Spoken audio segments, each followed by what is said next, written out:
오늘 주신 말씀을 가지고 말씀을 듣지 못한 기갈이란 제목으로 함께 은혜를 나누고자 합니다. 홍대선 작가가 지은 한국인의 탄생이란 책이 있습니다. 한국인의 존재를 생존, 전쟁, 혁명이라는 세 단어의 키워드를 가지고 한국인의 속사를 파헤치고 있는 책입니다.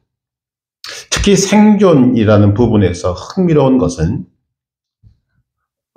우리가 살고 있는 이 한반도는 지구상에서 가장 극단적인 기후와 척박한 생산력을 가진 곳이라는 점을 내세우고 있다는 것입니다. 마치 실미도와 같다고 합니다. 수단과 방법을 가리지 않고 살아남지 않으면 안 되는 곳이라는 것입니다. 그래서 먹을 것이 많이 없는 이 한반도에서 살고 있었던 한국인들은 뭐든 먹어야 했습니다. 그런데 아무거나 먹다가 세균에 감염되고 독에 당하다 보니까 약의 효능이 있는 것도 알게 되어서 그것을 챙겨 먹기 시작했습니다. 대표적인 것이 마늘과 쑥입니다. 단군 신화에 나오는 마늘과 쑥은 여러 가지 의미가 있을 수 있겠습니다만 어떻게든 살아남겠다는 한국인의 의지를 상징하는 것으로 보고 있습니다. 우리가 오늘도 피부로 느끼지만 어찌됐든 간에 한국 사람은 먹는 것에 민감합니다. 왜냐하면 너무 오랫동안 못 먹고 살아왔기 때문입니다. 적은 것을 가지고 많은 사람들이 먹기 위해서 국이라는 것이 발달했고 외국에서는 독초로 알려진 것들도 어떻게 해서든지 독을 제거하고 먹었습니다. 대표적인 것이 고사리하고 쑥입니다.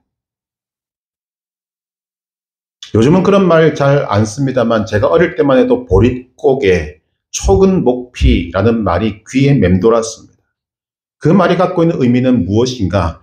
우리 한민족이 너무 오랫동안 못 먹었다는 것을 알려주고 있습니다. 요즘은 이런 말 하기가 참 그렇죠. 왜냐하면 먹을 것이 너무 풍족해졌기 때문입니다. 그런데 먹을 것이 풍족해지니까 먹는 것에 진심인 이 한민족에서 뭐가 나왔는가 하면 먹방이라는 것이 나왔습니다. 세계 최초로 세계 어디에도 없는 먹는 것을 가지고 방송을 만들어내고 그것으로 돈을 벌고 그것으로 인기를 누리는 그런 나라가 되고 만 것입니다. 우리는 어릴 때부터 인간에게 삶에 필요한 것이 세 가지가 있다고 배웠습니다. 의식주라고 배웠습니다. 그러나 중요도를 따지면 식의주가 맞을 것입니다. 먹는 것이 우리에게 참으로 절실한 문제고 중요한 문제인 것입니다. 먹는 문제가 우리에게 얼마나 절실했던지 우리말에는 먹는 것과 연관된 말들이 참으로 많이 있습니다. 인사를 뭐로 합니까? 밥 먹었냐? 어른에게는 진지 잡수셨습니까? 가 안녕하세요라는 말과 동일하게 쓰여집니다. 나이를 물을 때도 뭐라고 묻습니까? 몇 살 먹었니? 라고 합니다. 어려운 일을 당하고 힘든 일을 겪었을 때는 애를 먹었다라고 말하고 있습니다. 공금을 횡령한 것을 가지고 뭐라고 이야기하는가? 공금 해먹었다라고 이야기하죠. 기억이 없다는 말을 잊어먹었다라고 이야기하고 심지어 욕을 할 때도 뭐라고 이야기합니까? 빌어먹을이라고 이야기합니다. 이것뿐만이 아닙니다. 가족 구성원을 뭐라고 부르죠? 식구라고 부릅니다. 먹는 입. 이 식구라는 말을 풀이한 것을 보니까 한 집에서 살면서 끼니를 함께하는 사람을 식구라고 부르는 거죠. 이와 같이 거의 모든 것을 먹는 것으로 보았습니다. 이 먹는 문제의 심각성은 사실 먼 옛날처럼 이야기처럼 들리지만 아닙니다. 불과 몇십 년 전 이야기. 근데 요즘은 안 먹는데 문제가 있습니다. 어떤 보고서를 보니까 젊은 여성들의 40%가 골다공증에 걸려 있다고 말하고 있습니다. 안 먹어서. 우리가 알고 있는 골다공증은 50이 넘거나 60이 넘거나 나이가 들어서 몸에 생기는 그런 병으로 알고 있는데 요즘은 젊은 사람들이 너무 안 먹어서 특히 젊은 여성들이 골다공증에 걸려 있는 확률이 높다는 거죠. 제가 병원에 있어 보니까 수많은 사람들이 왔다 갔다 하는데 환자들 온 사람들 중에 제가 들은 기억으로 대여섯 명이 제 가까이에 있는 사람들 중에 대여섯 명이 물을 안 마셔서 돌이 몸속에 생긴 여자들이 그렇게 많더라는 것입니다. 어떤 여성분은 젊은데 한 20대 후반 정도밖에 안 되는데 콩팥에 돌이 20몇 개가 있다고 합니다. 의사 말이 동일합니다. 물 마셔야 합니다. 더 심각한 문제는 음식물 쓰레기죠. 그렇게 못 먹고 살아왔던 우리 민족이 먹을 것이 풍족해지니까 이제는 얼마나 많이 버려지는지 통계를 낼 수 없을 정도로 많은 음식물 쓰레기가 나타납니다. 학교 급식을 하는데 음식물 쓰레기가 문제가 된다고 하지 않습니다. 한쪽에서는 굶어서 죽고 한쪽에서는 못 먹어서 생기는 병으로 1년에 몇 천만 명이 죽어갑니다. 그런데 다른 한쪽에서는 음식을 먹지 않아서 멀쩡한 음식이 쓰레기로 버려지는 이런 시대를 맞이하고 있습니다. 어떤 사람은 이런 현상을 두고 이렇게 말합니다. 이렇게 살면서 하나님께 복을 달라고 할 수 있겠는가? 먹을 것이 넘치는데 굶어 죽는 사람들을 내버려 두고 복을 달라고 할 수 있겠는가? 또 음식이 넘치는데 안 먹어서 병든 것 가지고 건강에 복을 달라고 말할 수 있겠는가? 안 된다는 것입니다. 먹는 것과 관련되어서 사람이 살아가는데 절대적으로 필요한 것 세 가지가 있습니다. 첫째, 음식이고, 둘째가 지식이고, 세 번째가 말씀입니다. 좋은 음식을 먹어서 육신의 건강을 유지해야 합니다. 좋은 지식을 얻어서 정신의 건강을 유지해야 합니다. 잘못된 지식은 일생을 망치는 것입니다. 또 하나님의 말씀을 들어서 영혼의 건강도 유지해야 합니다. 여러분, 우리는 이런 말을 많이 들어왔습니다. 건강한 몸에서 건강한 정신이 난다. 아니마 사나 인 코르포레 사노. 이것을 줄여서 아식스라고 이름을 붙였죠. 건강한 몸에서 건강한 정신이 난다. 그런데 요즘은 의사들이 반대로 말합니다. 건강한 정신에서 건강한 육체가 나온다는 것입니다. 더 나아가서 건강한 영혼이 있고야 건강한 정신이 있고 건강한 정신이 있고야 건강한 육체가 있는 것입니다.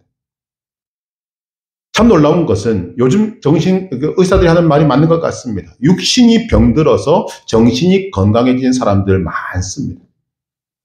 육신이 병들었기 때문에 뒤틀렸던 인격을 되찾고 육신이 병들었기 때문에 잃어버렸던 신앙을 되찾고 육신이 병들었기 때문에 정신이 돌아오고 영혼이 깨끗해져서 건강한 영혼이 되는 일들이 참으로 많다는 것입니다. 반대로 영혼이 병들면 정신이 병들고 정신이 병들면 육체까지 병드는 일들이 지금도 많이 일어납니다. 어느 교회에 어떤 교인이 교회 나온 지 얼마 안 된 교인이 있었습니다. 열심히 주일 지키고 말씀을 듣는데 이제 삶의 자신이 점점 더 깨끗해지고 정화되는 느낌을 갖는 거죠. 그런데 어느 날 친구의 유혹에 넘어가 버렸습니다. 그렇게 잘 나오던 주일 예배를 빠지고 어느 주일은 골프를 치러 가고 어느 주일은 낚시를 하러 가고 이런 일들이 반복되니까 나오다가 안 나오다가 또 쭉 빠지게 되는 이런 일. 그런데 어느 날 자신이 돌아보고는 깜짝 놀라는 것입니다. 어느 사이인가 자기도 모르게 황폐해지고 빈약해지고 어느 사이에 자신이 죄악에 물들어 있다는 것을 발견하게 된 것입니다. 그래서 다시 정신을 가다듬고 내가 이렇게 살아서는 안 되겠다. 말씀을 드려야 되겠다. 예배를 드려야 되겠다. 이런 거죠. 여러분 어떻습니까? 하나님의 말씀을 중요하게 생각하십니까? 아마 예배를 중요하게 생각하기 때문에 여러분 이곳에 있다고 생각됩니다. 그런데 오늘날 많은 사람들은 예배를 한번 빠지는 것 별로 중요하지 않게 생각합니다. 한두 주일 교회를 빠지는 것 별로 중요하게 생각 안 합니다. 자신의 영이 영양실조에 걸리는지 걸리지 않았는지 모릅니다. 우리는 몸이 아파 병들면 금방 표시가 나지 않습니까? 왜냐하면 통증이 오고 고통이 있기 때문입니다. 그런데 영은 병이 들어도 굶어도 영양실조에 걸려도 표시가 나지 않습니다. 그러다가 망하는 것입니다. 예수님께서는 하나님의 말씀의 중요성에 대해서 아주 강력하게 말씀을 하십니다. 예수님은 본격적인 사역을 하시기 전에 40일 동안 광야에서 금식 기도하셨습니다. 여러분, 40일 금식 기도는 인간에게 극한의 고통을 가져다 주는 것입니다. 일단 두려움, 배고픔, 목마름, 그리고 고통. 모든 것이 절박해지는 시간이 금식 기도고 40일이라는 시간입니다. 그런데 그 40일 금식 기도를 하신 예수님께서 뭐라고 말씀하시는가? 마태복음 4장 4절에 보니까 사람이 떡으로만 살 것이 아니요 하나님의 입으로부터 나오는 모든 말씀으로 살 것이라 하셨습니다.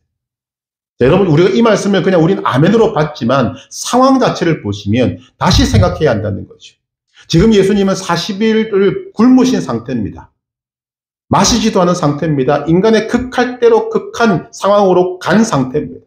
그런 상황에서 예수님은 뭘 강조하고 계시는가? 먹을 것을 강조하시는데 그 먹을 것이 하나님의 말씀입니다. 그런 상황에서도 하나님의 말씀이 최우선이다라고 말씀하시는 거죠. 사람이 떡으로만 살 것이 아니요 하나님의 입으로부터 나오는 모든 말씀으로 살 것이라. 여러분이 믿든 안 믿든 하나님의 말씀은 우리 인생의 절대적인, 말씀 없이는 내 영이 살 수도 없고 말씀 없이는 내 정신이 살 수도 없고 내 말씀 없이는 내 육체도 건강을 유지할 수가 없는 것입니다. 오늘 본문의 말씀은 선지자 아모스 당시 있었던 일을 배경으로 하고 있습니다. 그 당시 국제적인 정세는 이스라엘에게 굉장히 유리하게 돌아갔습니다. 이스라엘을 그토록 괴롭혔던 아수르라는 나라가 주변의 나라들과 전쟁을 벌이면서 나라의 힘이 쇠약해졌습니다. 당연히 이스라엘에게는 지금 좀 자유를 만끽하게 되는 거죠. 그 상황 속에서 이 힘의 공백을 타서 당시 왕이었던 여로보암 2세는 주변 국가들과 전쟁에서 이기고 솔로몬 왕국 때의 나라를 재건하고자 노력했습니다. 자, 나라가 점점 부강해집니다. 힘이 세집니다. 나라를 정복하기 시작합니다. 이기기 시작하고 승리하기 시작하니 어떤 일이 벌어지는가? 백성들이 부유해지고 풍요로워집니다.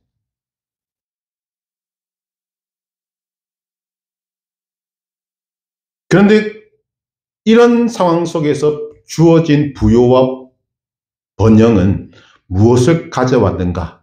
사치와 부패와 타락을 가져왔습니다. 아모스 2장 6절 이하에 보니까 없었던 나라의 빈부격차가 심해지기 시작하고 아모스 5장 11절 이하에 보니까 나라의 부정부패가 심해졌습니다. 어떤 상황인지 우리는 이해할 수 있습니다. 바로 그때에 하나님께서 아모스 선지자를 보내서 이스라엘 백성에게 지금 경고의 말씀을 주시는 것입니다. 무서운 선언입니다. 이 말씀을 그냥 단순히 들으면 아무것도 별것 아닌 것 같아 보입니다. 그 깊이 생각하지 않으면 큰 심판 같지 않게 느껴집니다. 당시 사람들이 느꼈어야 될 큰 심판이 뭐냐? 큰 나라였던 아수르나 바빌론이 쳐들어와서 너희 나라가 망할 것이다. 이런 소리를 들으면 큰일 났다 이렇게 하지 않겠습니까? 번영으로 풍요로 누리던 경제가 결단날이라 이런 말씀을 주시면 아마 금방 난리가 날 것입니다. 당장 지진이 있을 것이다. 당장 재난으로 나라가 망할 것이다. 이런 소리를 들으면 정말 큰일 났다 할 것입니다. 그런데 하나님은 조용히 말씀하십니다. 내가 기근을 땅에 보내리니. 여러분, 이 말씀이 조용한 것 같지만 가장 근본적인 문제를 다루고 있고 이스라엘 백성에게 가장 무서운 말씀인 것입니다. 동시에 오늘 우리에게도 동일한 것입니다. 내가 기근을 땅에 보내리니, 내가 이 땅에 기근을 보내리라. 내가 이 땅에 굶주림과 목마름을 보내리라. 그런데 이 굶주림과 목마름, 기갈이 경제적인 것이 아닙니다. 물질적인 것이 아닙니다. 11절 우리 같이 한번 읽어보겠습니다. 주 여호와의 말씀이니라. 보라, 날이 이를지라. 내가 기근을 땅에 보내리니 양식이 없어 주림이 아니며 물이 없어 가람이 아니요 여호와의 말씀을 듣지 못한 기갈이라. 기근을 보내겠다 하십니다. 보냈더니 어떤 일이 벌어집니까? 12절에 보니까 사람이 이 바다에서 저 바다까지 북쪽에서 동쪽까지 비틀거리며 여호와의 말씀을 구하려고 돌아다녀도 얻지 못하리니, 사람들이 생각지도 못했던 말씀의 무서운 기갈을 보내시겠다 말씀하십니다. 여러분, 이 말씀의 기갈, 이것을 구별해서 참 기갈이라고 표현하고 있습니다. 참 기갈. 여러분, 기갈은 한자 말입니다만 굶주림과 목마름이란 뜻입니다. 기갈은 인간에게 정말 힘든 것입니다. 그런데 인간에게 치명적인 것은 입으로 들어가는 양식이 없어서 굶주리거나 마실 물이 없어서 목마름이 아닙니다. 성경은 우리에게 말합니다. 우리에게 정말 중요한 것은 말씀의 기갈이다. 참 기갈이 무엇입니까? 하나님이 주시겠다고 하는 기갈이 무엇인가 하면 하나님의 말씀이 끊어지는 것을 말합니다. 여러분, 말씀의 기갈은 말씀의 기갈, 말씀이 없다, 말씀이 들리지 않는다로 끝나는 것이 아닙니다. 말씀의 기갈은 영은 말할 것도 없고 그 사람의 정신에도 그 사람의 육체에도 치명적인 영향을 끼칩니다. 즉 총체적인 문제를 불러온다는 것입니다. 놀랍게도 말씀이 끊어지면 이스라엘 백성들이 우리에게 보여주는 바와 같이 그들이 누리고 있던 풍요와 부요가 사라져버립니다. 말씀이 끊어지면, 말씀이 끊어지니까 누리던 번영이 하루아침에 끝나버리고 맙니다. 말씀이 끊어진다는 말은 또 이런 의미가 있습니다. 말씀을 전하는 선지자가 없어진다는 말입니다. 어쨌든 말씀이 끊어지면 인간에게 가장 어려운 때가 옵니다. 첫 번째 의미, 기갈은 말씀의 기갈입니다. 또 두 번째 기갈이 무엇인가? 말씀이 믿어지지 않는 것입니다. 말씀이 끊어집니다. 말씀이 들려지지 않고 말씀을 전하는 선지자가 없어지는 것도 문제지만 말씀이 믿어지지 않는 것은 더 큰 문제입니다. 가장 불행한 사람들이 누구냐? 교회에 와서까지, 예배를 드리면서까지 말씀을 듣는데 그 말씀이 믿어지지 않는 사람들. 귀로는 듣습니다. 말이니까 들립니다. 무슨 말인지도 압니다. 그런데 안 믿어지는 사람, 기갈입니다.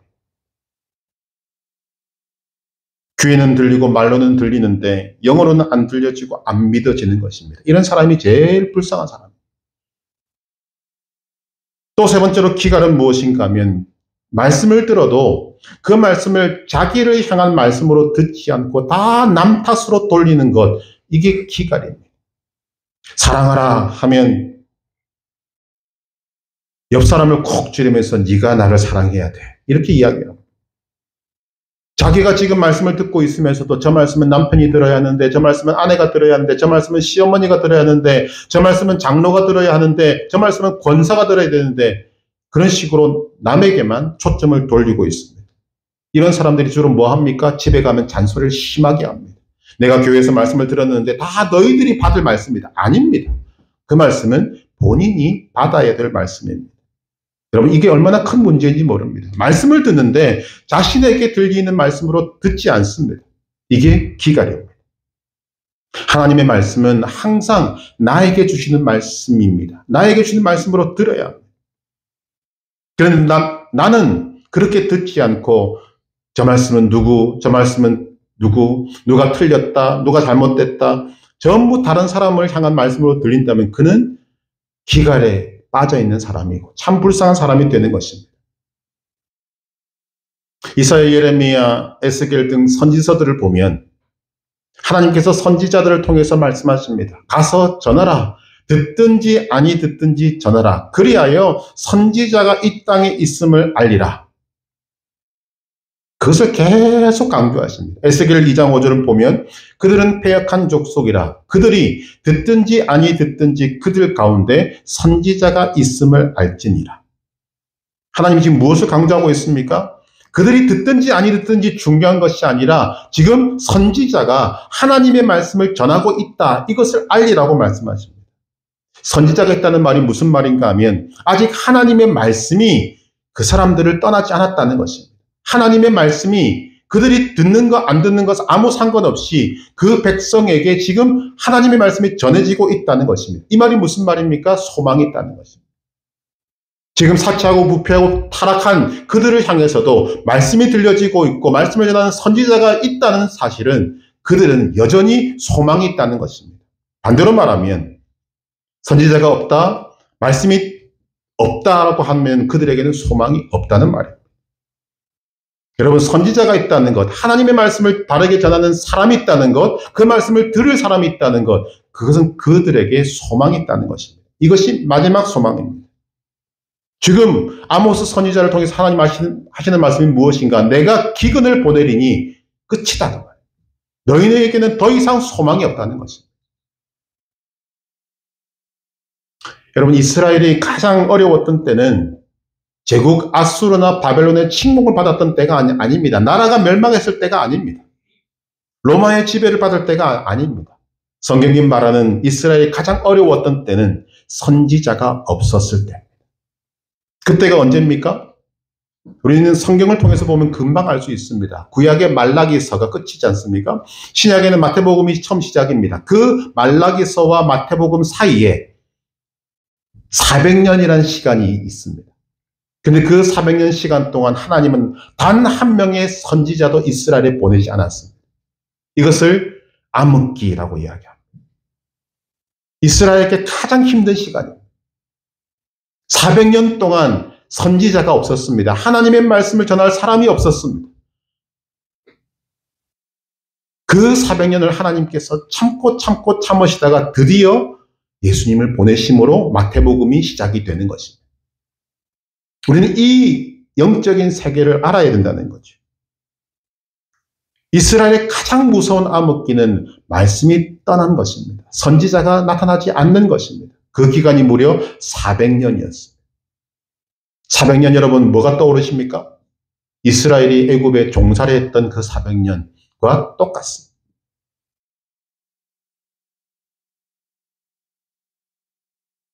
여러분,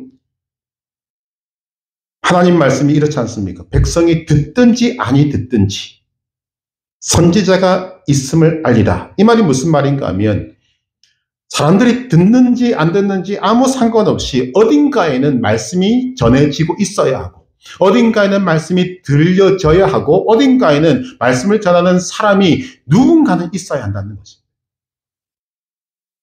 그래야 구원이 있고 그래야 소망이 있습니다. 그렇지 않으면 끝장난다. 이 말씀을 하고 계십니다. 그래서 하나님이 오늘 이스라엘 향하여서 말씀하십니다. 내가 기근을 보내리니 이 기근은 말씀과 같이 물질적인 것이 아닙니다. 영적인 것입니다. 말씀의 기근. 말씀의 기근이 오면 말씀을 찾아도 찾을 수 없고 들으려야 들을 수가 없고 아무리 말씀을 찾으려고 찾아 헤매도 찾을 길도 없고 들을 길도 없으리라 말씀하고 있는 것입니다. 자, 말씀이 들려지지 않으면 어떤 일이 벌어지는지를 보여주는 단적인 예가 북한입니다. 북한은 말씀이 공식적으로 들려지지 않습니다. 물론 교회는 있습니다. 외부의 손님이 오면 종교의 자유가 있다는 것을 보여주기 위해서 사람들을 모아놓고 성경 찬송을 나누어 주고 함께 예배를 드립니다. 완전히 쇼를 벌이는 거죠. 그런데 예배 후에는 어떤 일이 벌어지는지 아십니까? 거기에 참석했던 사람들이 하는 말이 무엇인가? 나누어줬던 성경 찬송을 끝나자마자 잽싸게 다 수거해요. 절대 가져가지 못하게 합니다. 그런 곳이 북한입니다. 지금 그 북한이 얼마나 고통을 당하고 있는지 우리는 듣고 있지 않습니까? 그러나 하나님께서는 그 북한 땅에 지하교회를 많이 두셨습니다. 숫자를 헤아릴 수 없을 만큼 목숨 걸고 하나님을 믿는 사람들을 많이 두셨습니다. 그들의 순수한 믿음, 죽음을 각오한 믿음, 이것은 아마 남한의 어느 누구도 지금 따라갈 수 없을 만큼 강력한 믿음이라고 생각이 됩니다. 하나님께서 은혜를 주셔서 통일이 되면 그 북한의 지하교인들의 믿음을 우리는 다들 놀랄 것입니다. 어떻게 그 어려운 상황 속에서 그 몇십 년 동안 암흑 속에서 이렇게 순수한 믿음을 가지고 있었을까? 능력의 믿음을 갖고 있었을까? 공산치하였던 소련의 모스크바에도 성경이 없었습니다. 다 없앴습니다. 그런데 러시아라고 하는 나라를 지탱했던 것은 하나님을 믿는 믿음이었거든요. 동방정교라고 하는 것이 역사가 어마어마하게 깊습니다. 그런데 사람들은 그 핍박 속에서도 예배를 드렸습니다. 그런데 성경이 없으니까, 말씀이 없으니까 말씀을 외우는 사람들이 자신들이 기억을 해내어서 공산치에서 예배를 드릴 때 종이에다가 하나님의 말씀을 적어서 그 교회 안에다가 다 갖다 붙입니다. 그러면 사람들이 와서 예배를 드리기 위해서 2시간 전부터 와서 그 말씀을 베껴 적어 가는 거죠. 그리고 그 말씀으로 예배를 드리고 그 말씀으로 일주일을 살고 그렇게 목숨을 부지하며 믿음을 지켰던 것입니다. 그리고 70년 만에 공산주의가 무너졌습니다. 하나님은 오늘 이스라엘 땅에 말씀하십니다. 말씀에 기근이 있으리니. 왜 그러십니까? 하나님은 말씀을 이스라엘 백성에게 주셨는데 그 백성이 이미 주신 하나님의 말씀을 저버렸기 때문입니다. 말씀을 저버리니 말씀이 기근이 오고 말씀이 기근이 와서 말씀이 끊어지니 사치와 부패와 타락이 와서 그동안 누렸던 풍요와 번영이 무너지고 결국 멸망으로 치닫고 마는 것입니다. 영국의 한 저널리스트가 국회의원, 의사, 교수 등 사회 지도급 인사들을 대상으로 설문지를 돌렸습니다. 당신이 만약에 부득이하게 3년이란 기간 동안 감옥에 가게 된다면 감옥에 갈 때 꼭 한 권의 책을 가지고 갈 수 있다면 어떤 책을 갖고 갈 것인가? 그들의 98%가 성경이라고 대답했습니다. 어떤 한 분은 92세가 될 때까지 정말 책을 좋아하는 분이라서 정말 수많은 책들을 모았습니다. 집을 도서관처럼 꾸며놨습니다. 그런데 어느 날 그 집을 방문한 사람들이 깜짝 놀랍니다. 가득 차 있어야 될 그 집에 책이 다 사라지고 없고 딱 자신이 앉아서 책을 보는 책상 위에 한 권만 딱 책이 올라가 있는 것입니다. 그 수만 권에 달하던 책을 다 기부하고 딱 한 권만 남겨놓고 벽에다 이런 글을 써놨습니다. 나는 성경밖에는 필요 없다. 여러분, 우리는 믿음의 눈으로 세상을 볼 필요가 있습니다. 지금 우리나라 혼란스럽지 않습니까? 좀 더 확장을 시키면 온 세상에 만연해 있는 부정, 부패, 부도덕의 원인이 어디에 있습니까? 당당하게 살아야 인간의 나약함과 비굴함의 원인이 어디에 있습니까? 이 인간 세상의 혼란과 어둠의 원인이 어디에 있습니까? 풍요 속의 빈곤, 풍요 속의 기갈의 원인이 어디에 있습니까? 멀쩡해 보이는 사람들이 팍팍 쓰러지는, 무너지는 이런 원인이 어디에 있습니까? 오늘 말씀이 그 답을 주고 있습니다. 13절에 보니까 그날에 아름다운 처녀와 젊은 남자가 다 갈하여 쓰러지리라. 성경은 이 모든 것들의 원인이 말씀의 기갈에 있다라고 진단하고 있습니다. 우리는 하나님의 말씀을 믿어야 합니다.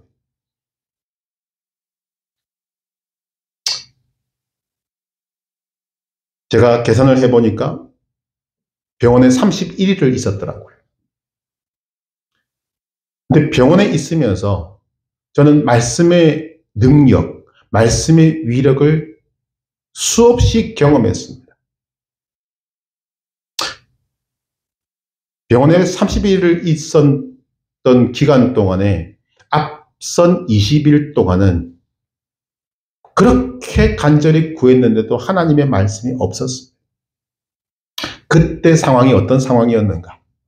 우리 아이들도 다 인정하는 것이지만 생사가 오락가락하는 상태였습니다. 눈으로 보기에는 이제는 끝이다, 이제는 죽었다라고 하는 그 기간이었습니다.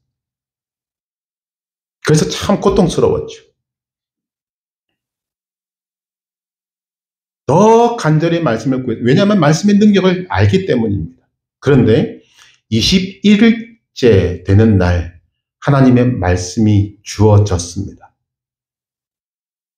말씀이 주어지니 다 죽었다고 생각하던 사람에게 생기가 생기고 소망이 보이는 것입니다. 정말 뼈저리게 말씀의 능력을 또 한번 체험했습니다.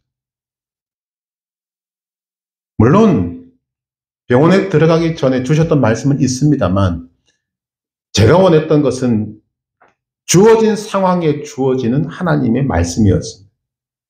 제가 그 말씀의 능력을 알지 않습니까? 정말 밑바닥까지 내려갔던 저에게 하나님의 말씀이 들려오니까 그 밑바닥에서 제가 올라오는 걸 경험했지 않습니까? 그래서 그런 경험들이 통해서 하나님의 말씀을 그렇게 간절히 원했는데 주어지지 않을 때는 거의 죽었습니다. 그런데 말씀이 주어지니, 그렇게 간절히 원했던 하나님의 말씀이 주어지니 소생하더라고요. 생명이 살아나더라고요. 시편 119편 105절 말씀 저는 신뢰합니다. 주의 말씀은 내 발의 등이요 내 길의 빛이니이다. 말씀이 주어지니 육체도 살고 마음도 살고 정신도 살고 영도 살아납니다.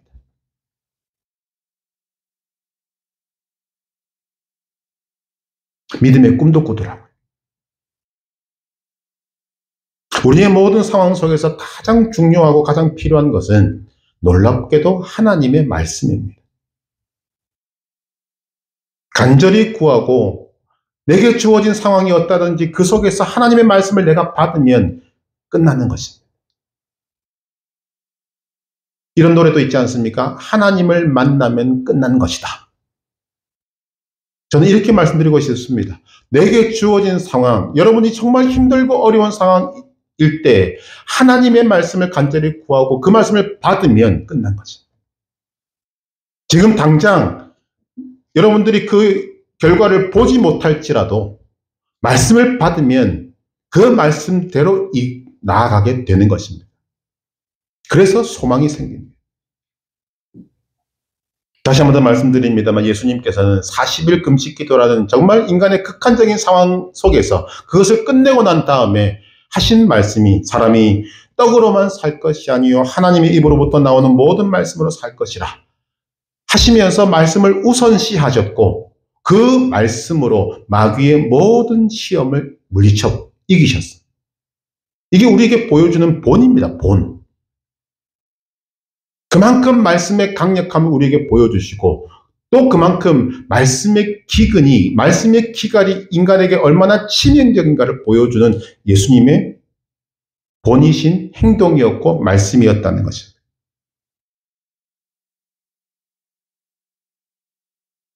중세 천년의 암흑기를 뒤집어 놓은 종교개혁을 일으켰던 사람 중에 한 명인 칼빈은 평생을 그들과 싸우면서 마지막에 그가 죽을 때 그는 하나님의 말씀을 붙들기 시작했습니다. 로마서 8장 18절 생각건대 현재의 고난은 장차 우리에게 나타날 영광과 좋게 비교할 수 없도다. 이 말씀을 25번을 외우면서 그 말씀과 함께 생을 마감했습니다. 승리로 삶을 마감한 거죠. 우리는 오늘 하나님의 말씀 앞에 서 있습니다. 하나님의 말씀을 듣고 있습니다. 하나님의 말씀을 들을 수 있다는 것이 얼마나 중요한 것인지를 우리는 알아야 합니다. 어떤 일이 있어도 우리 삶에 말씀의 기갈이 오지 않도록 해야만 합니다. 내 삶에 하나님의 말씀이 끊어지지 않게 해야 합니다. 하나님의 말씀이 들려올 때 그 말씀이 믿어지도록 하나님의 은혜를 구해야 합니다. 하나님의 말씀이 들려올 때 바로 다른 어떤 누구도 아닌 내게 주신 말씀으로 들어야 합니다. 여러분의 기도 속에 말씀을 전하는 자가 항상 있기를 여러분 기도하셔야 합니다. 어쨌든 우리의 삶에 하나님의 말씀이 끊어지지 않아야 합니다. 여러분 귀에, 여러분의 마음에, 여러분의 영에 하나님의 말씀이 들려야 합니다. 그래야 삽니다. 하나님의 말씀이 들려야 길이 보입니다. 하나님의 말씀이 들려야 길이 열립니다.